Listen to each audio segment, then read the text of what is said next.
আমার সম্মানিত মা বোনেরা, হযরতে সুমাইয়া রাদিয়াল্লাহু তাআলা আনহা ইসলামের জন্য কিভাবে জীবন দিলেন। হযরতে সুমাইয়া রাদিয়াল্লাহু তাআলা আনহা কলেমা পড়ে নিলেন, লা ইলাহা ইল্লাল্লাহু মুহাম্মাদুর রাসূলুল্লাহ সাল্লাল্লাহু আলাইহি ওয়াসাল্লাম। এই কলেমা পড়ে নিলেন। এই কলেমা যখন আল্লাহর বান্দি হযরতে সুমাইয়া রাদিয়াল্লাহু তাআলা আনহা পড়ে নিলেন, এই সময়ের মধ্যে কানে কানে যখন খবর চলে গেল, একে একে এরকম করতে করতে অনেক মানুষ জানাজানি হয়ে গেল। আল্লাহর একজন বান্দি যার নাম হলো সুমাইয়া, এই সুমাইয়া মুহাম্মাদের কলেমা পড়ে নিয়েছেন, মুসলমান হয়ে গেছে। আবু জেহেল কি করলেন? আমি এখনো জীবিত থাকা অবস্থার মধ্যে কে ওই মহিলাটা, যে মহিলাটা, যে মেয়েটা মুহাম্মাদের ধর্ম গ্রহণ করেছে, আমাদের ধর্ম ছাড়িয়া। দেখা হলো কোন মেয়েটা ইসলাম গ্রহণ করেছেন? আবু জেহেলের ওয়ার্কার। আবু জেহেলের ওয়ার্কারেরা ওই সুমাইয়া রাদিয়াল্লাহু তাআলা আনহার বাড়িতে গেলেন। বাড়িতে যাওয়ার পরে সুমাইয়া রাদিয়াল্লাহু তাআলা আনহাকে ডাক দিয়ে বললেন, সুমাইয়া চলো, আমাদের নেতা আবু জেহেল তোমাকে ডেকেছেন। তুমি বলে ইসলাম কবুল করেছো, তুমি বলে মুহাম্মাদের ধর্ম গ্রহণ করেছো, আমাদের ধর্মকে চুনকালি মাখায়া। হযরতে সুমাইয়া রাদিয়াল্লাহু তাআলা আনহা বললেন, অবশ্যই আমি মহান আল্লাহ রাব্বুল আলামিনের প্রতি ঈমান আনছি, বিশ্বনবী সাল্লাল্লাহু আলাইহি সাল্লামের উপরে ঈমান আনছি, আমি পড়ে নিছি কলেমা। আমাদের নেতা আবু জেহেল তোমাকে ডাকছে, তুমি চলো। সঙ্গে সঙ্গে হযরতে সুমাইয়া রাদিয়াল্লাহু তাআলা আনহাকে আবু জেহেলের ওয়ার্কাররা বাড়িতে নিয়ে গেলেন। আবু জেহেল বলতেছে, হে সুমাইয়া, আমি শুনলাম তুমি বলে মুহাম্মাদের ধর্ম গ্রহণ করেছো। হযরতে সুমাইয়া রাদিয়াল্লাহু তাআলা আনহা বলেন, অবশ্যই আপনি যেটা শুনেছেন এইটা বেঠিক কথা নয়, মিথ্যা কথা নয়, সত্যি কথা। আমি মহান আল্লাহ রাব্বুল আলামিনের উপরে ঈমান এনেছি, আমি মুহাম্মাদুর রাসূলুল্লাহ সাল্লাল্লাহু আলাইহি সাল্লামের উপরে ঈমান এনেছি। আমার বন্ধুরা, আবু জেহেল বললেন, তুমি ইসলাম ছাড়িয়ে দাও, তোমার যা যা লাগবে আমি আবু জেহেল তোমার ব্যবস্থা করে দিব। হযরতে সুমাইয়া রাদিয়াল্লাহু তাআলা আনহা বলেন, আমি যে মাওলার উপরে ঈমান এনেছি, আমি সুমাইয়া জীবন দিব, আমি ঈমান সুমাইয়া ছাড়ব না।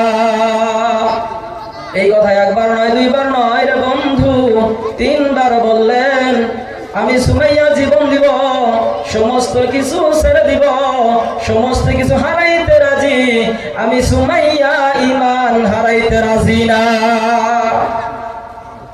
হযরতে সুমাইয়া রাদিয়াল্লাহু তাআলা আনহা যখন এই কথা বললেন, আবু জেহেল আবার বললেন, এখনো সময়, ইসলামকে ছাড়িয়ে দাও।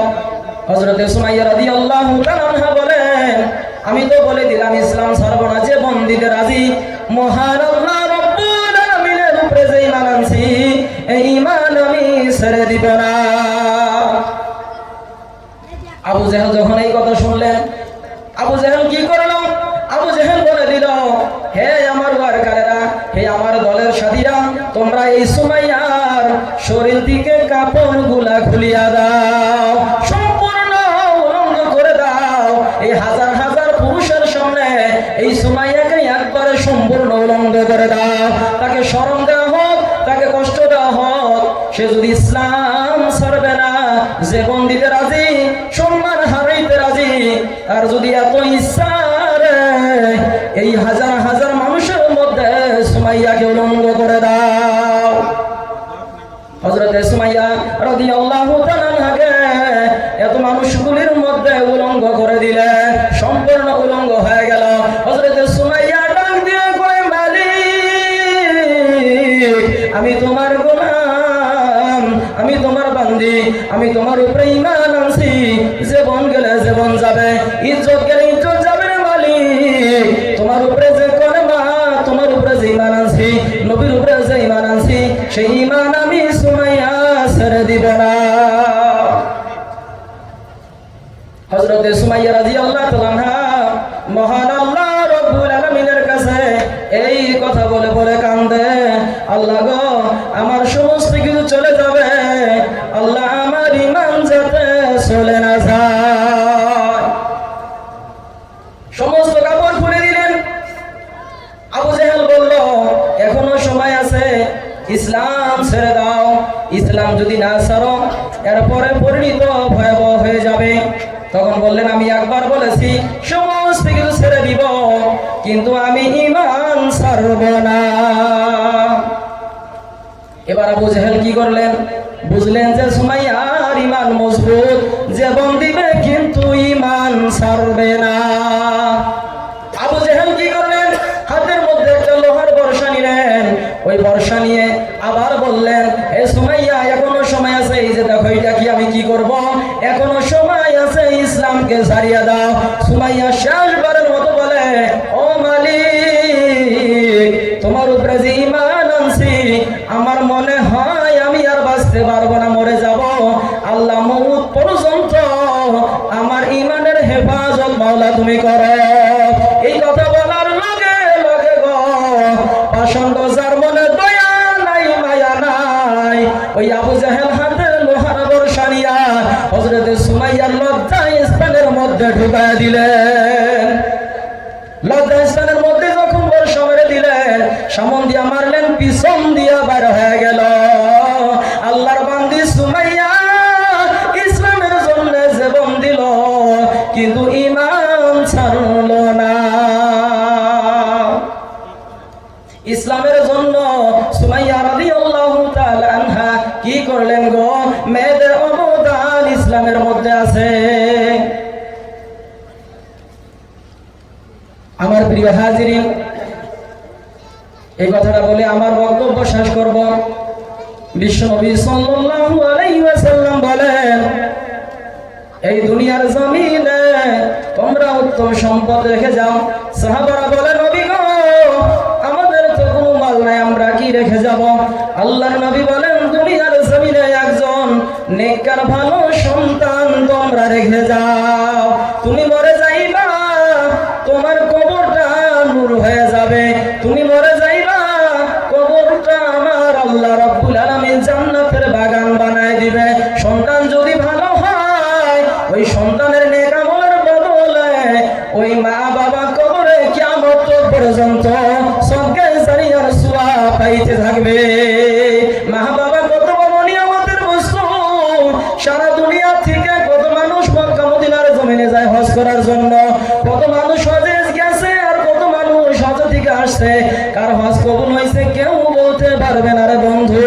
আল্লাহর নবী বলেন, কোন সন্তান যদি তার মা বাবার চেহারার দিকে রহমতের ভালো নজরে তাকায় থাকে, আল্লাহর নবী বলেন আমার আল্লাহ ওই সন্তানের আমল নামায় কবুল হজের সওয়াব লিখে দিবে। জোরে বলুন সুবহানাল্লাহ। আল্লাহর বান্দি ছিল সুবরা রহমাতুল্লাহ আলাইহি, ওনার ছেলে ছিল শেখ ফরিদ। শেখ ফরিদের নাম শুনছেন না ভাই? শেখ ফরিদ দিয়ে কিভাবে নামাজও বানা যায়। শেখ সাদি রহমাতুল্লাহ আলাইহির মা বলছেন, একটি সন্তান দে রে আল্লাহ, একটি সন্তান দে, কামাই খাইবার আশা নাই রে, ময়লা মাটি দিবে কে?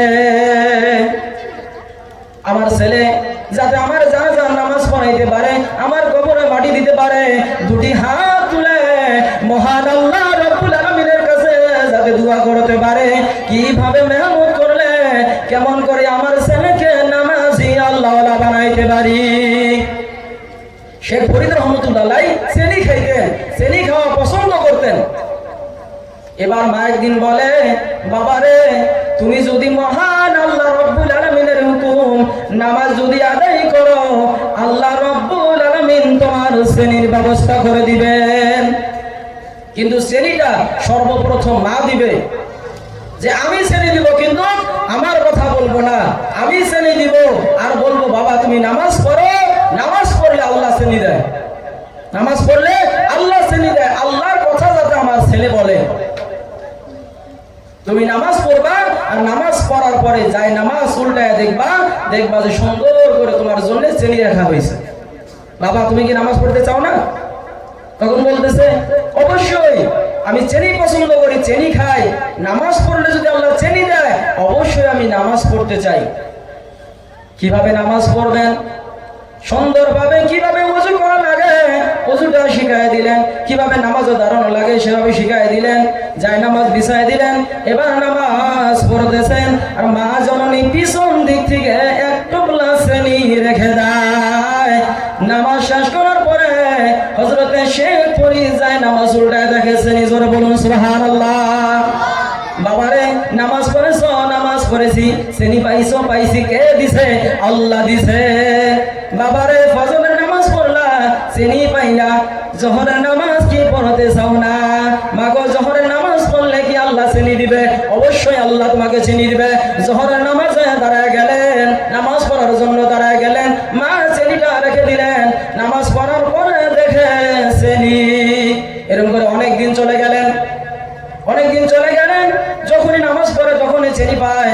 হঠাৎ করে একদিন মা জননী অন্য একটা জায়গার মধ্যে চলে গেছে, কিন্তু শেখ ফরিদ জানে নামাজ পড়লে আমার আল্লাহ চিনি দেয়। নামাজের সময় হয়ে গেছে, ওযু করে নামাজে দাঁড়ায় গেছে। নামাজ পড়ার পরে যাই নামাজ উল্টে দেখে যতদিন নামাজ পড়েছে এক টোপলা চিনি পেয়েছে, আজকে নামাজ পড়ার পরে যায় নামাজ উল্টা দেখে 2 টোপলা চিনি। জোরে বলুন সুবহানাল্লাহ। চিনিগুলো দেখার পরে খাইলেন, এত সুন্দর, এত ভালো লাগে। খাওয়ার পরে ওই মা জননী বাড়িতে আসলেন। বাড়িতে আসার পরে চিন্তিত হয়ে গেল, আল্লাহ গো আমি প্রত্যেকটা দিন চিনি দিয়ে আমার ছেলেকে নামাজি বানাইছি, আজকে তো নামাজ পড়বে, নামাজ পড়ার পরে তাকে যদি চিনি নাই আমার ছেলে ভাববে এই চিনি তো আল্লাহ দেয় না, চিনি দেয় মা। আর এই কথা বলে যদি নামাজ ছেড়ে দেয় আমি মা তো গুনাহগার হয়ে যাব। এই চিন্তা করতেছে আর বাড়িতে আসতেছে। বাড়িতে আসার পরে বাবা বলে, বাবারে শেখ ফরিদ তুমি নামাজ পড়ে নাও, নামাজ পড়লে আল্লাহ রাব্বুল আলামিন শ্রেণীর ব্যবস্থা করে দিবে। শেখ ফরিদ বলে মাগো নামাজের সময় হয়ে গেছে, আমি নামাজ পড়েছি, আর নামাজ পড়ার পরে আমি শ্রেণী পাইছি। অন্য অন্য দিন এক টোপলা করে শ্রেণী পাই, আজকে মাগো 2 টোপলা শ্রেণী পেয়েছি। যতদিন নামাজ পড়েছি যে শ্রেণী খাইছি আর আজকে শ্রেণী যে খাইছি আকাশ পাতাল পার্থক্য। মাগো এইরকম শ্রেণী আমি কোনোদিন খাই নাই। এই শ্রেণীটা কিসের শ্রেণী? জান্নাতের শ্রেণী। তো প্রিয় হাজিরিন দেখেন ছেলে কি পছন্দ করছে, আর ওই পছন্দের চাওয়ার বস্তু দিয়ে দিয়ে ছেলেকে নামাজি বানাইছে।